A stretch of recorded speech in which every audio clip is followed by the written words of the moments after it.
حضرت سیدنا شیخ الاسلام محی الدین پیر پیراں سیدنا شیخ عبد القادر جیلانی رحمۃ اللہ تعالی علیہ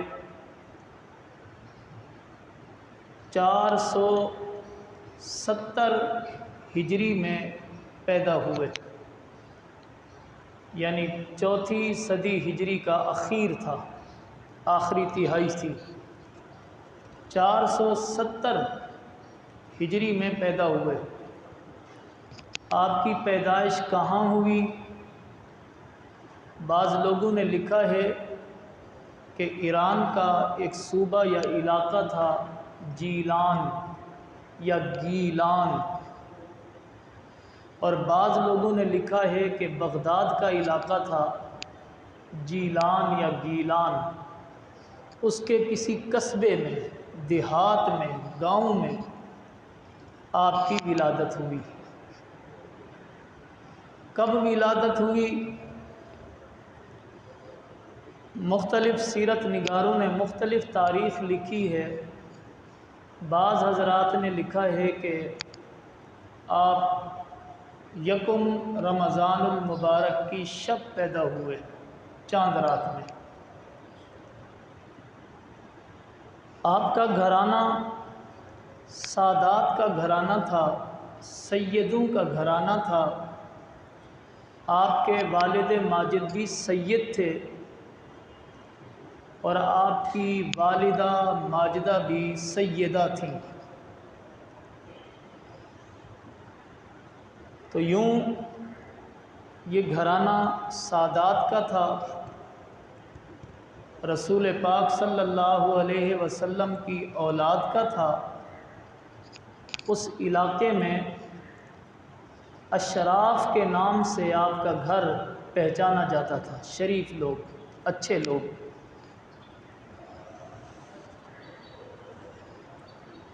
جن لوگوں نے حضرت غوث پاک رضی اللہ تعالیٰ عنہ کی سیرت لکھی ہے، انہوں نے لکھا ہے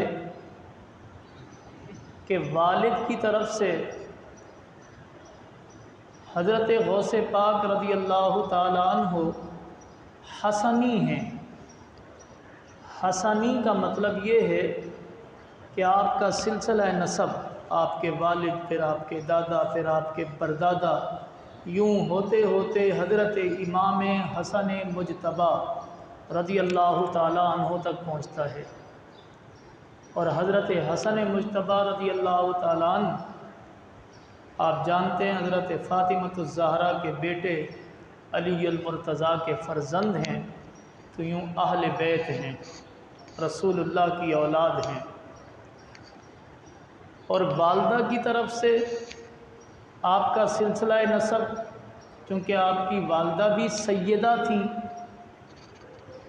تو والدہ کی طرف سے آپ کا سلسلہ نسب حضرت امام حسین رضی اللہ تعالیٰ عنہ تک پہنچتا ہے، تو یوں آپ حسینی ہیں۔ تو آپ حسنی بھی ہیں اور آپ حسینی بھی ہیں، کیونکہ ہمارے معاشروں میں، بلکہ شریعت میں بھی سلسلہ نسب کا اعتبار باپ کی طرف سے ہوتا ہے۔ باپ کی جو ذات ہوتی ہے، جو نسل ہوتی ہے، وہی بچے کی بھی ہوتی ہے۔ تو آپ حسنی ہیں، حضرت امام حسن مجتبی رضی اللہ تعالیٰ عنہ کی لڑی ہیں۔ آپ پیدا ہوئے جیلان میں یا گیلان میں، تو اس وجہ سے آپ کو جیلانی اور گیلانی بھی کہا جاتا ہے۔ آج بھی آپ کی جو اولاد ہے حضرت غوث پاک رضی اللہ تعالیٰ عنہ کی، وہ اپنے آپ کو جیلانی بھی کہتی ہے اور گیلانی بھی کہتی ہے۔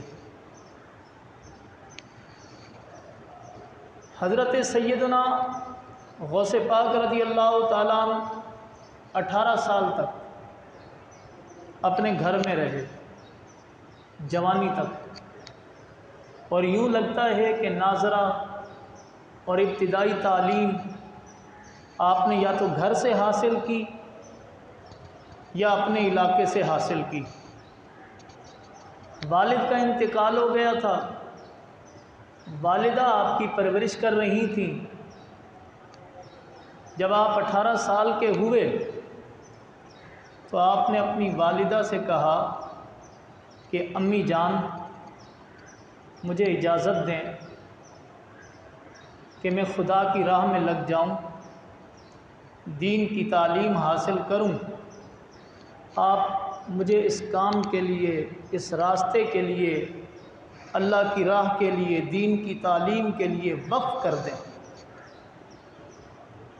آپ کی والدہ ماجدہ نے آپ کو اجازت دے دی کہ ٹھیک ہے آپ جائیں اور دین کی تعلیم حاصل کریں، میں آپ کو اجازت دیتی ہوں، میں آپ کو وقف کرتی ہوں اللہ کی راہ میں۔ اور جب رخصتی کا وقت آیا، آپ کی والدہ نے آپ کو رخصت کیا تو ایک نصیحت فرمائی۔ وہ نصیحت یہ تھی کہ بیٹا ہر معاملے میں، ہر حال میں، ہر کیفیت میں سچ بولتے رہنا، سچ کو اپنے ہاتھ سے نہ جانے دینا۔ یہ چھوٹی سی نصیحت ہے، 2 لفظوں کی نصیحت ہے، لیکن حقیقت یہ ہے کہ بہت بڑی نصیحت ہے۔ آپ کی والدہ ماجدہ نیک خاتون تھیں، پرہیزگار تھیں، پردہ دار تھیں، قرآن مجید کی تلاوت کرنے والی تھیں، عابدہ زاہدہ خاتون تھیں۔ اس اللہ کی بندی سے، اس اللہ کی ولیہ سے یہ ایسے الفاظ نکلے ہیں کہ ہم سب کو ان لفظوں کی آج ضرورت ہے کہ ہر معاملے میں، ہر کیفیت میں، ہر حال میں صرف اپنی زبان سے سچ نکالنا، سچ بولنا۔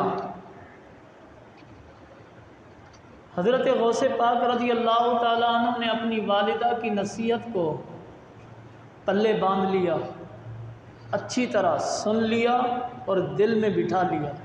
ایسا نہیں کیا نوجوانوں کی طرح، ایسا نہیں کیا کہ ایک کان سے سنا ہو اور دوسرے کان سے نکال دیا ہو، جیسا کہ عموماً نوجوان یا بچے کرتے ہیں کہ یا تو سنتے ہی نہیں ہیں، پوری بات سن لیتے ہیں تو اس نصیحت پہ عمل نہیں ہوتا۔ لیکن حضرت غوث پاک رضی اللہ تعالیٰ عنہ نے اپنی ماں کی نصیحت، اپنی ماں کی بات کو بڑی توجہ سے سنا اور اسے اپنی زندگی کا حصہ بنانے کی کوشش کی۔ والدہ ماجدہ نے رخصت کیا، آپ رخصت ہوئے۔ ایک عجیب واقعہ کتابوں میں لکھا ہوا ہے۔ وہ واقعہ یہ لکھا ہے کہ جب آپ اپنے علاقے سے نکل کے علم حاصل کرنے کے لیے بغداد گئے، اس زمانے میں بغداد ایسے تھا جیسے آپ کا اسلام آباد پاکستان کا دارالخلافہ، خلیفہ وہیں ہوتا تھا، کیپٹل اسلام کا وہی تھا، دارالخلافہ بغداد تھا، عباسی خلفاء وہیں ہوتے تھے۔ تو آپ نے بھی شہر بغداد کا رخ کیا علم حاصل کرنے کے لیے، کیونکہ وہاں بڑے بڑے مدرسے تھے، وہاں بڑے بڑے علماء تھے۔ تو آپ اپنے علاقے سے بغداد کی طرف نکلے۔ اس زمانے میں قافلے جاتے تھے، کیونکہ راستے میں جنگل ہوتے، بیابان ہوتے، صحرا ہوتے، ڈاکو لوٹ لیتے تھے، حملہ کرتے تھے، تو لوگ اکٹھے ہو کے نکلتے تھے قافلے کی شکل میں تاکہ محفوظ رہیں۔ حضرت غوث پاک رضی اللہ تعالیٰ عنہ بھی ایک قافلے کے ساتھ جو بغداد کی طرف جا رہا تھا چل پڑے۔ بدقسمتی کے راستے میں اس قافلے پر بھی ڈاکو آ پڑے اور لوٹنے لگے۔ تو ایک ڈاکو آپ کے پاس آیا، نوجوان تھے آپ، ماں نے کہا تھا بیٹا سچ بولنا، ہر حال میں، ہر کیفیت میں سچ کو لازم پکڑنا۔ تو ایک ڈاکو آیا، اس نے پوچھا آپ کے پاس کچھ مال ہے؟ ظاہری اعتبار سے تو آپ خالی لگ رہے تھے، آپ کے پاس کوئی تھیلے ویلے نہیں تھے، تھیلیاں نہیں تھیں جس میں کچھ لے کے جا رہے ہوں۔ تو آپ نے کہا ہاں میرے پاس مال ہے۔ وہ سمجھا شاید مذاق کر رہے ہیں، کیونکہ کچھ نظر جو نہیں آ رہا تھا، نہ ہاتھ میں نہ پاؤں میں، نہ ایسی کوئی کیفیت تھی کہ بہت زیادہ مال ہوتا کہ وہ تھیلیاں پکڑ کے کھول کے دیکھتا۔ وہ مذاق سمجھا اور چلا گیا۔ ایک اور ڈاکو آیا، اس نے بھی آ کے یہی سوال کیا۔ آپ نے کہا ہاں میرے پاس مال ہے۔ اس نے بھی مذاق سمجھا اور چلا گیا۔ پھر ایک تیسرا ڈاکو آیا، وہ بھی یہ سوال کر کے چلا گیا۔ جب ڈاکو لوٹ ووٹ کے لے گئے تو ان کے سردار نے پوچھا کہ کوئی بچ تو نہیں گیا؟ تو کسی نے کہہ دیا ہاں ایک نوجوان تھا، دیکھنے کے اعتبار سے تو خالی ہاتھ لگ رہا تھا، ہم اس سے پوچھتے تھے پیسے ہیں، مال ہے، وہ کہتا تھا ہاں ہے، لیکن ہمیں نظر نہیں آتا تھا وہ کہاں ہے۔ انہوں نے کہا جاؤ اس کو بھی پکڑو اور اس کے پیسے لے آؤ یا اس کو لے آؤ، کہاں ہے اس کا مال۔ تو ایک ڈاکو گیا، آپ کو پکڑ کے لے آیا، نوجوان تھے آپ، 18 سال کی عمر تھی۔ اس نے پوچھا آپ کے پاس مال ہے؟ ڈاکو کے سردار نے۔ آپ نے پوچھا ہاں ہے۔ اس نے کہا کہاں ہے؟ اس نے کہا میری ماں نے، حضرت شیخ عبد القادر جیلانی نے فرمایا کہ میری ماں نے جب مجھے رخصت کیا تھا تو میری اندر کی طرف، بغل کی طرف، سینے کی طرف میرے کپڑوں کے ساتھ ایک تھیلی لگائی، اس میں دینار رکھے سونے کی اشرفی، اور اسے سی دیا اور کہا کہ بیٹا یہ تیرے کام آئیں، جب ضرورت پڑے تو ان سے کام لینا۔ میری ماں نے مجھے پیسے دیے تھے اور یہاں رکھے ہیں۔ تو اس ڈاکو کے سردار نے ہاتھ مارا تو وہاں واقعی دینار تھے، 2-4 اشرفیاں تھیں۔ وہ بڑا حیران ہوا، اس نے نکال لی اور اس نے کہا کہ تم سمجھدار ہو، 18-19 سال کی عمر کے ہو، لوگ ڈاکو سے ڈرتے ہیں، مال چھپاتے ہیں، جھوٹ بولتے ہیں اپنے مال کو چھپانے کے لیے، اور تم سچ بول رہے تھے، اپنا مال نہیں چھپا رہے تھے، تم بتا رہے تھے سب کو کہ ہاں میرے پاس مال ہے اور ابھی بھی بتا رہے ہو۔ تو آپ نے فرمایا، حضرت شیخ نے فرمایا کہ میری ماں نے مجھے نصیحت کی تھی رخصت کرتے ہوئے کہ بیٹا ہر حال میں سچ بولنا۔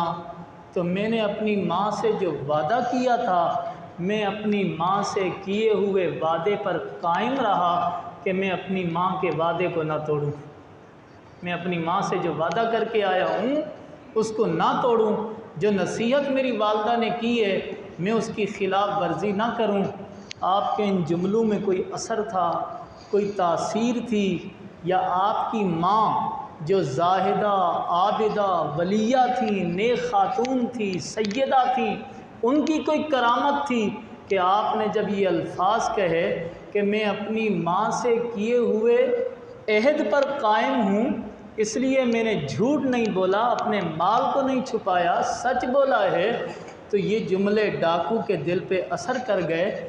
وہ سوچنے لگا کہ یہ بچہ اپنی ماں سے عہد کر کے آیا ہے، اسے نہیں توڑ رہا، اور ہم اللہ سے عہد کر چکے ہیں کہ اس کے فرما بردار رہیں گے، اس کی نافرمانی نہیں کریں گے۔ کلمہ پڑا ہوا ہے اللہ اور اس کے رسول کا، اور ہم اللہ اور اس کے رسول کی نافرمانی کرتے رہتے ہیں، اللہ اور اس کے رسول سے کیے ہوئے عہد کو اور وعدے کو توڑتے رہتے ہیں۔ تو اسی وقت اس نے توبہ کی، آپ کے ہاتھ پہ بیعت کی اور سارا مال واپس لوٹا دیا جن کو لوٹا تھا، اور اس کے بعد نیکی اور پرہیزگاری کی زندگی اختیار کر لی۔ حضرت سیدنا شیخ عبد القادر جیلانی، جیسا کہ شروع میں بتا چکا ہوں کس خاندان کے ہیں، کتنا اعلیٰ خاندان ہے، وہ شرافتیں، وہ نجابتیں، وہ کمالات، وہ سارے آپ کی ذات کے اندر موجود، اور آپ بغداد کی طرف جا رہے ہیں علم حاصل کرنے۔ بغداد پہنچ گئے، اس زمانے کا دارالخلافہ، آپ نے علم حاصل کیا، آپ نے عربی زبان و ادب کو، اس زمانے کے جو سب سے بڑے ماہر لسانیات تھے، عربی جاننے والے تھے، ان سے عربی حاصل کی، آپ نے فقہ کی تعلیم حاصل کی، آپ نے تفسیر قرآن پڑھی، آپ نے حدیث پڑھی، آپ نے اپنی باطنی تربیت کے لیے شیخ و مرشد کے ہاتھ پر بیعت کی، آپ نے شریعت کے سارے علوم پڑھے جو اس زمانے میں پڑھائے جاتے تھے، پورے عالم دین بنے، اور پھر آپ نے اپنے دل کو روشن کرنے کے لیے اپنا ایک شیخ، اپنا ایک مرشد بنایا، جو اس زمانے کا دستور ہوتا تھا، اس زمانے کا بھی دستور ہے، لوگ شیخ اور مرشد بناتے ہیں، ولی بناتے ہیں، شیخ اور مرشد بنانے کا اصل مقصد یہ ہوتا ہے کہ جو شیخ اور مرشد ہوتا ہے وہ انسان کے دل کو پاک اور صاف کر کے شریعت کے راستے پہ چلاتا رہتا ہے۔ دیکھیں نماز، روزہ، حج، زکوٰۃ یہ شریعت کی عبادات ہیں، لیکن ان عبادات کا ایک مقصد بھی ہے۔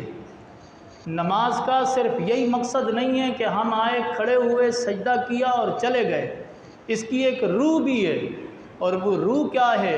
اخلاص کے ساتھ نماز پڑھی جائے، اخلاص کے ساتھ، اللہ کو راضی کرنے کے لیے، دل میں ریاکاری نہ ہو، یہ دکھاوا نہ ہو کہ مجھے فلاں دیکھ رہا ہے، فلاں دیکھ رہا ہے۔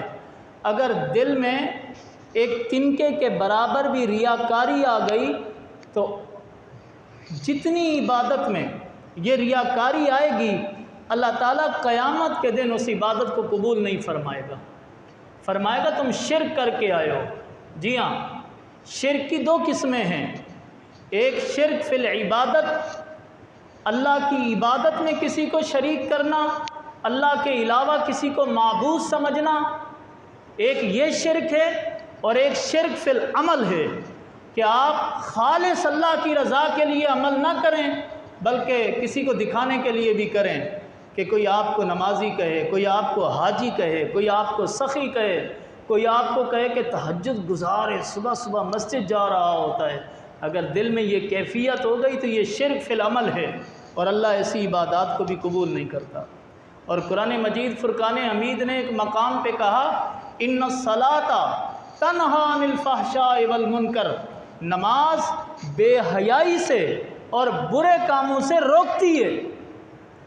ایک بندہ نماز بھی پڑھتا ہے، باہر جا کے گالیاں دیتا ہے، جھوٹ بولتا ہے، غیبت کرتا ہے، بے حیائی کرتا ہے، تو نماز تو پڑھی لیکن نماز نے اس کی زندگی پہ اثر کیا ڈالا؟ قرآن تو یہ کہہ رہا ہے کہ نماز بے حیائی سے بھی روک دیتی ہے اور برے کاموں سے بھی روکتی ہے، والمنکر برے کام، فحشاء بے حیائی۔ اللہ کے نبی صلی اللہ علیہ وآلہ وسلم نے فرمایا، ایک حدیث پاک ہے، فرمایا کہ من لم تنہا صلاتہ عن الفحشاء والمنکر، جس کی نماز اسے بے حیائی سے نہیں روکتی اور بری باتوں سے نہیں روکتی، اس کی نماز اس کو اللہ کے قریب نہیں، دور کرتی ہے، دور کرتی ہے۔ دیکھیے نماز کا ایک مقصد ہے، اسی طرح روزے کا ایک مقصد ہے۔ جب اللہ نے روزہ فرض کیا تو اسی آیت میں فرمایا لعلکم تتقون، یہ روزہ اس لیے فرض ہے کہ تاکہ تم پرہیزگار بن جاؤ، متقی بن جاؤ، نیک بن جاؤ، گناہوں کو چھوڑ دو، ہر حالت اور کیفیت میں اللہ سے ڈرنے والے بن جاؤ، یہ روزے کا مقصد بیان کیا ہے۔ اور زکوٰۃ کا مقصد قرآن میں یہ بیان کیا، خذ من اموالہم صدقۃ تطہرہم وتزکیہم، کہ اے اللہ کے نبی آپ ان سے زکوٰۃ کا مال لیں تاکہ زکوٰۃ کا مال دے کر یہ پاک صاف ہو جائیں۔ زکوٰۃ کیوں دیتے ہیں؟ ایک تو اللہ کا حکم ہے کہ پیسوں سے پیسہ نکال کے دے دیا، لیکن اصل مقصد تو یہ ہے کہ آپ کے نفس کی پاکیزگی ہو جائے، آپ کے نفس میں مال کی محبت، دولت کی محبت، پیسے کی محبت اور پیسوں کو کمانے کے لیے حرام کی محبت نہ رہے۔ یہ اصل مقصد ہے پیسہ دینے کا، کہ انسان کماتا ہے اور کما کے اس میں سے کچھ نکالتا ہے تاکہ نفس پاک ہو۔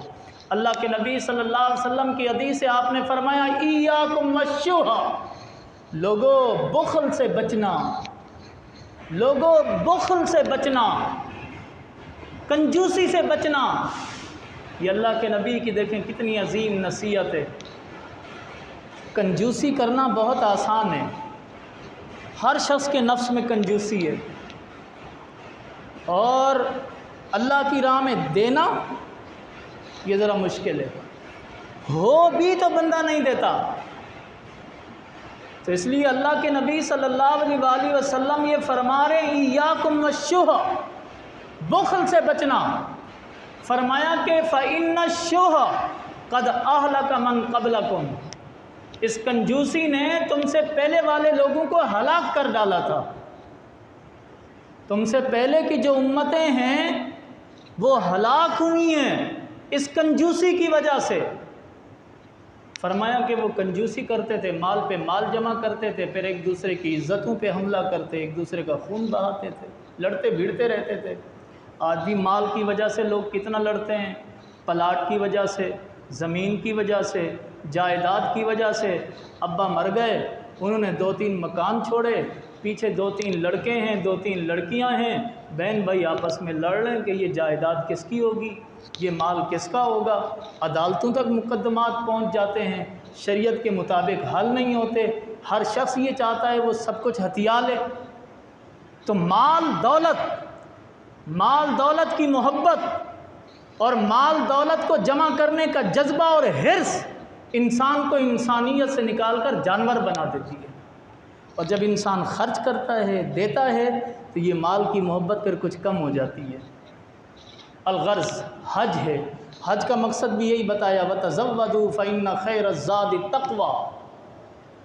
حج کے موقع پہ اللہ نے ارشاد فرمایا کہ جب تم حج کرنے کے لیے جایا کرو تو آج بھی اور اس زمانے میں بھی لوگ کھانے پینے کی چیزیں لے کے جاتے تھے، کیونکہ حج کا سفر بہت دور ہے، خانہ کعبہ بہت دور ہے، اس زمانے میں بہت دن لگتے تھے۔ آج کل بھی لوگ کھانے پینے کی چیزیں لے کے جاتے ہیں کہ وہاں مہنگی ہوتی ہیں، کچھ بچت ہو جائے گی۔ اللہ تعالیٰ نے کہا یہ لے کے تو جاؤ، لیکن ایک بات یاد رکھو، سب سے بہترین چیز جو تم لے کے جا رہے ہو وہ تقویٰ ہے، پرہیزگاری ہے، وہ ساتھ لے کے جاؤ۔ ایک مقام پہ فرمایا فَمَنْ فَرَضَ فِيهِنَّ الْحَجَّ فَلَا رَفَثَ وَلَا فُسُوقَ وَلَا جِدَالَ فِي الْحَجِّ، جس پر حج فرض ہو جائے اور وہ حج کرنے کا ارادہ کرے تو اسے چاہیے کہ دوران حج کوئی جنسی بات نہ کرے، جماع کی بات نہ کرے، فلا رفث ولا فسوق، گالم گلوچ نہ کرے، ولا جدال فی الحج، اور حج میں جھگڑا نہ کرے۔ کتنی بہترین باتیں ہیں جو انسان کو متقی بناتی ہیں۔